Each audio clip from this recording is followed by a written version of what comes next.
Tuhan bersamamu. Dan bersama rohmu. Inilah Injil suci menurut Santo Yohanes. Dimuliakanlah Tuhan. Sesudah bangkit dari antara orang mati, Yesus menampakkan diri kepada murid-muridnya di pantai Danau Tiberias. Ia menampakkan diri sebagai berikut. Di pantai itu berkumpul Simon Petrus, Thomas yang disebut Didimus, Natanael dari Kana yang di Galilea, anak-anak Zebedeus, dan 2 orang murid Yesus yang lain. Kata Simon Petrus kepada mereka, "Aku pergi menangkap ikan." Kata mereka kepadanya, "Kami pergi juga dengan engkau." Mereka berangkat lalu naik ke perahu, tetapi malam itu mereka tidak menangkap apa-apa. Ketika hari mulai siang, Yesus berdiri di pantai, akan tetapi murid-murid itu tidak tahu bahwa itu adalah Yesus. Kata Yesus kepada mereka, "Hai anak-anak, adakah kamu mempunyai lauk pauk?" Jawab mereka, "Tidak ada." Maka kata Yesus kepada mereka, "Tebarkanlah jalamu di sebelah kanan perahu, maka akan kamu peroleh." Lalu mereka menebarkannya, dan mereka tidak dapat menariknya lagi karena banyaknya ikan. Maka murid yang dikasihi Yesus berkata kepada Petrus, "Itu Tuhan." Ketika Petrus mendengar bahwa itu adalah Tuhan, ia mengenakan pakaiannya, sebab ia tidak berpakaian, lalu terjun ke danau. Murid-murid yang lain datang dengan perahu, karena mereka tidak jauh dari darat, hanya kira-kira 200 hasta saja. Dan mereka menghela jala yang penuh ikan itu. Ketika tiba di darat, mereka melihat ada api arang, dan di atasnya ada ikan serta roti. Kata Yesus kepada mereka, "Bawalah beberapa ikan yang baru kamu tangkap itu." Simon Petrus naik ke perahu lalu menghela jala itu ke darat penuh ikan-ikan besar, 153 ekor banyaknya. Dan sungguh pun sebanyak itu ikannya, jala tidak koyak. Kata Yesus kepada mereka, "Marilah dan sarapanlah." Tidak ada di antara murid-murid itu yang berani bertanya kepadanya, "Siapakah engkau?" Sebab mereka tahu bahwa ia adalah Tuhan. Yesus maju ke depan, mengambil roti dan memberikannya kepada mereka. Demikian juga ikan itu. Itulah ketiga kalinya Yesus menampakkan diri kepada murid-muridnya sesudah ia bangkit dari antara orang mati. Demikianlah Injil Tuhan.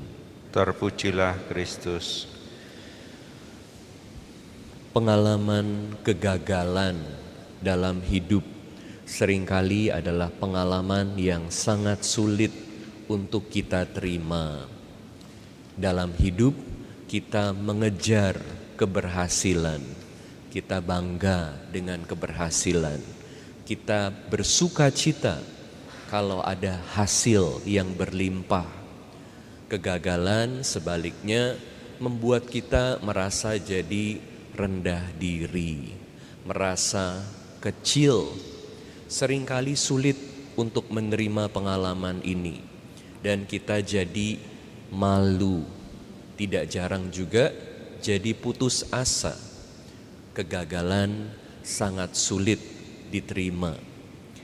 Namun kegagalan juga bisa menjadi kesempatan di mana Allah berkarya dalam hidup kita. Kalau kita gagal, kita jadi tahu batas diri kita. Kalau kita gagal, kita juga diundang untuk mohon kepada Tuhan, mendengarkan petunjuk dari Tuhan, apa yang harus kita lakukan lebih jauh.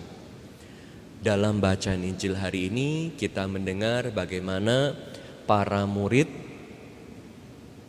pergi menangkap ikan, semalam suntuk dan tidak dapat apa-apa.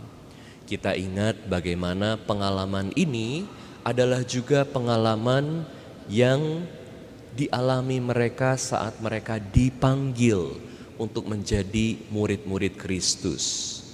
Simon dipanggil menjadi penjala manusia persis saat dimana dia baru saja mengalami kegagalan.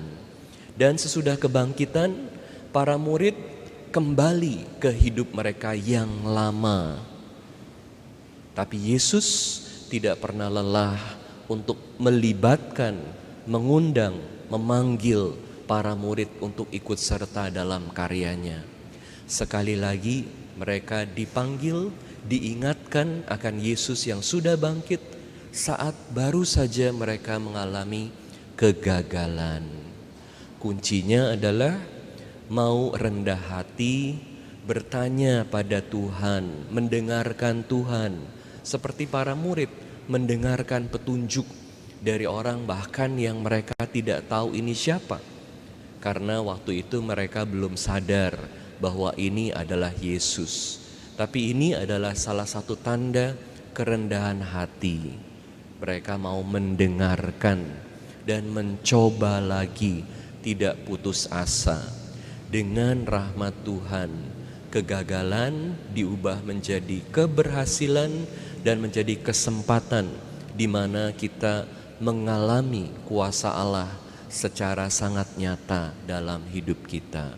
Jangan kecil hati dan putus asa dengan kegagalan, karena Tuhan bisa bekerja, kuasa Tuhan bekerja bahkan dalam kegagalan hidup kita untuk membawa kita makin dekat pada Tuhan.